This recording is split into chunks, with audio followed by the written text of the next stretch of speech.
part of what everybody needs to understand is that once this even became known that it was a possibility, it immediately becomes a political issue. And when something becomes a local political issue, people, sometimes their first reaction is not, gee, let me listen to it and see where I'm going to come down on it. Their position is, I'm for it, I'm against it, how do I defeat it, how do I pass it? And that's what this is all about. This is all about politics. I think most of the people don't care about me, they don't care about Traci, they don't care about anybody else. They care about getting their political goal going. And one of my favorite definitions is, you guys know what the difference is between a special interest group and a group of concerned citizens?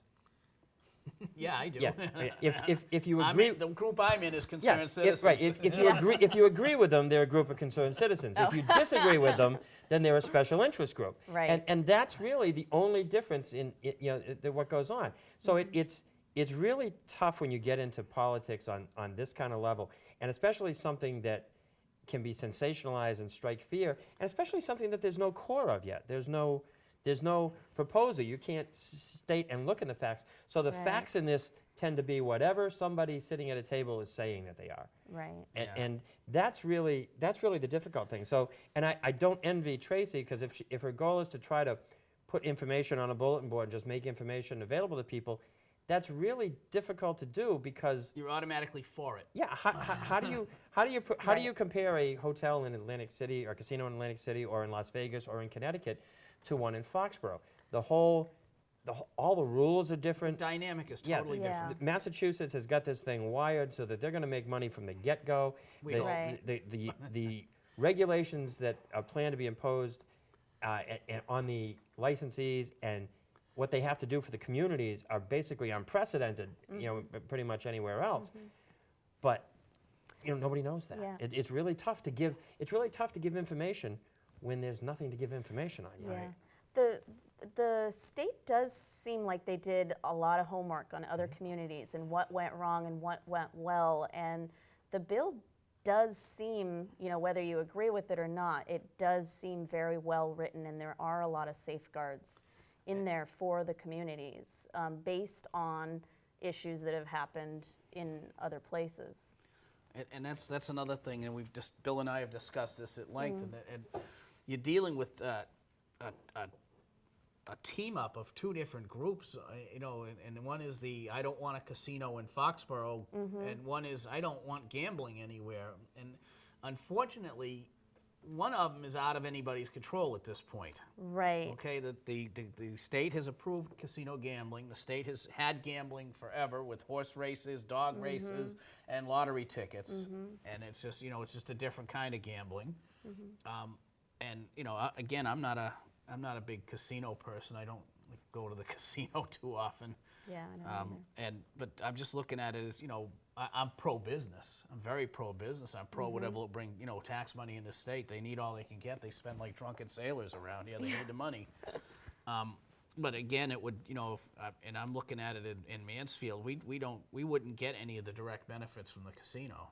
We might get some meals tax from people passing through, and again, And people, jobs, local and jobs. some jobs, yeah, people coming into town also. But I mean, that adds adds to our water consumption, electric and sewer. And you look at it that way, it's got I don't know if it balances out or not. I don't know if I don't know what I don't have enough information on the surveys. Maybe you do, how it impacts the surrounding towns, because apparently none of your neighbors want this thing either. Right, and yeah, I can understand that, because as the same as Mansfield, really the only positive for them is local jobs. Trickle That down. if you're living in Mansfield, you can get a job locally. Same with Walpole. Same with all of that. Really, the host community is the one that benefits financially. Right, and that would be you. So that's and it's just, I don't know. It's just a very compelling. It's a sad argument, because now you read, they're stealing signs and they're having all these information, and I mean, there's good and bad. Now every group seems to be having group meetings. I know the casino group, I guess it is having a big meeting on this weekend. And Yeah, well, they've been meeting from the beginning. Yeah. They have a group of people that have been meeting, and strategizing from the beginning. There's nothing more powerful in politics than negativity. If if you have to go out and rally people to be in favor of something, it's much more difficult than it is to go out and get people to be against something. Because usually, if you're trying to be for something, it means something's going to change. You're going to have to try to accomplish it. If you're going to be out and against something, sometimes it just requires saying no. And saying no is simple. Yeah. And saying no leaves things the way it is. And we, not just Foxborough, but New Englanders, we like things to stay the way they are. Right. And so it's really difficult sometimes to go out and harness that, but it's really easy to harness to get people to say no. And again, and I don't mean to harp and keep coming back to this, but this, at its base, especially now at the stage that it's at, all it is small town politics. It's no different from your local selectmen's race or your override vote in a town. It's politics, and the people who are running the campaign on the no side, and that's what it basically is a Absolutely. campaign on the no side. They know they don't necessarily have to prove facts. They have a No. built-in advantage right away. What they know that they have to do is they have to harness the energy that's there. And I'm not saying that's a bad thing. I'm saying that they're smart politically. And what they've done so far is harness that energy, is help people to be afraid of what they don't understand, and fear is the next great works out motivating well. factor. And So that's why they don't want them to be informed on it, and they don't want them to be educated. I mean, on I've it. read the articles and the letters in the paper, and I can't believe the things I've read. That if this casino goes in, that all the strip malls on all the little strip malls on Route 1 are going to be actual strip malls. They're Yeah. going to be adult entertainment Yep. places. The Lafayette House is going to close. I mean, and people have written this in there, and it's going to be all these little gambling things. It's like, no, Yeah. there's not. That the law as it is written Can't is be. 3 casinos and 1 slot parlor in the Yeah. entire state. And, Yeah. and that means 3. It doesn't mean little ones don't count. No, It means absolutely there's not. going to be 3.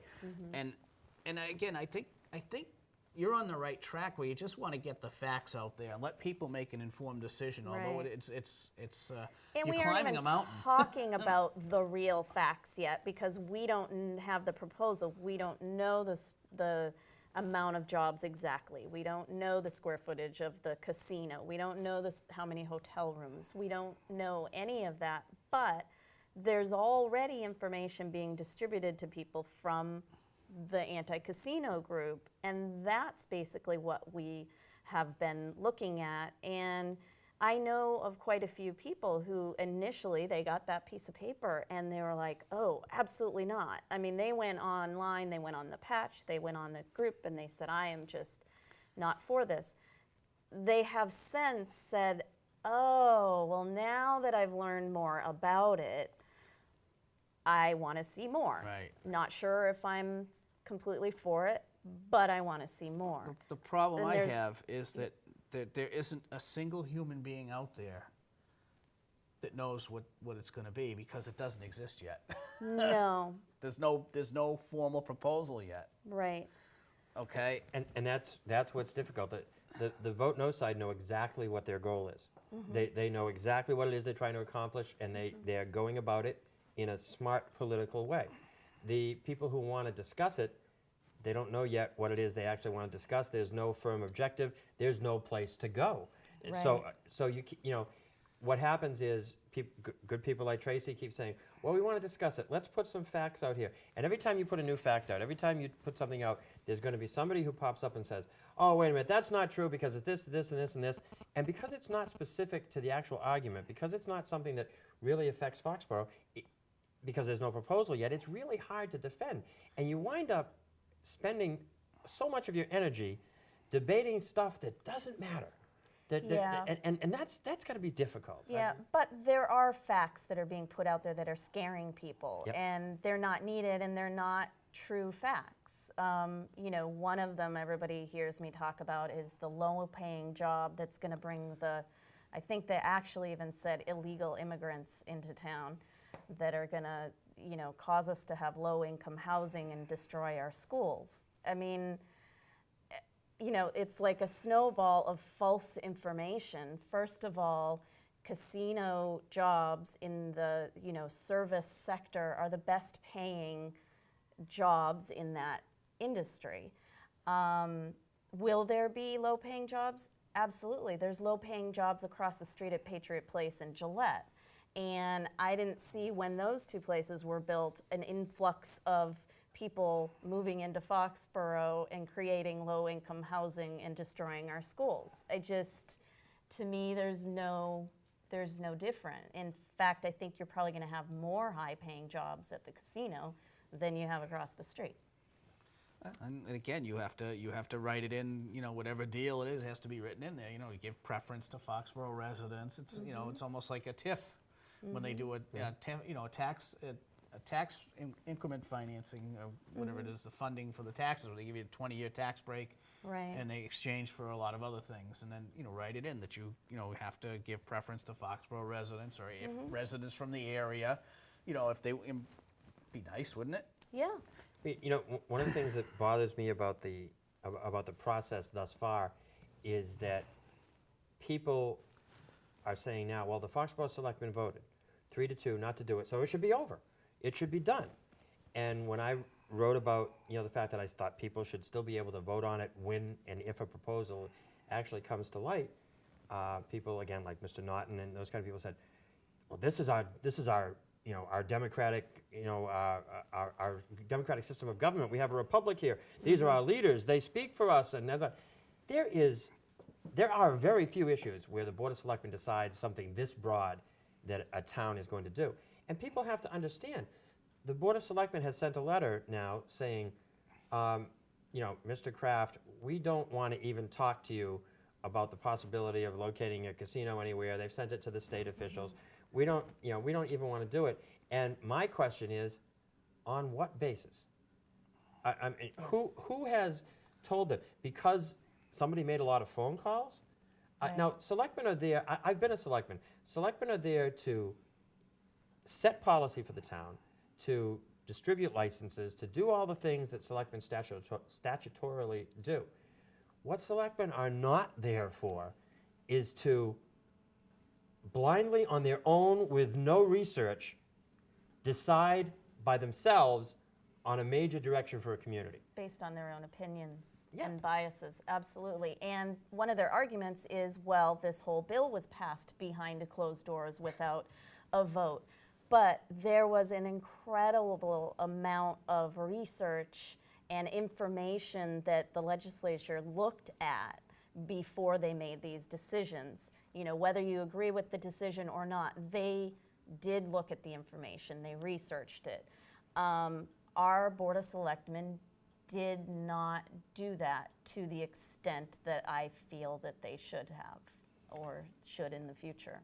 Do you think they kind of just caved into a wall of pressure that came all at once, or? Mark Sullivan basically said Yeah. he caved into a wall of pressure. Yeah. I mean, that's pretty much what he said. He changed his vote and was pretty blunt about it, saying that, I just sort of want this to go away, Yeah. and I'm going to do this to get these people out from calling me. And I think, unfortunately, and I know there's a lot of talk about the meetings that went on and all those things. I don't think the Foxborough Selectmen were prepared for it. I don't think. No. I don't think. None of us were. No, and I don't think that their town manager did a very good job of guiding them through the whole thing. I think he let his personal opinions and his emotions on the issue override the fact that he should have been doing his job and he should have been making sure that this was flowing in the right direction. Actually, it appears that he started to, Yeah. and then saw the handwriting on the wall and jumped in the other direction. And I've known Mr. Pecos for a long time. I knew him when he was in Easton, and he's a very capable manager. But in this case, I think he's done the town a great disservice Yeah. so far. Well- and I think he and Mr. Harrington set it off on the wrong foot when they weren't as forthcoming with the Yeah. board as they needed to, and now they're paying the price for that. Right. Well, Unfortunately. the town of Foxborough is paying the price for it right now. He even came out when he talked at that one Board of Selectmen's meeting and basically said that he was saying that they should not proceed because of how it's affecting the town, and that there will be a certain percentage of residents in the town that will be disenfranchised with the town forever if they continue down the path. And unfortunately, they already have a portion of the residents that are disenfranchised. So if you're going to make decisions on the basis of that, then we should be proceeding. I mean, this issue has caused a lot of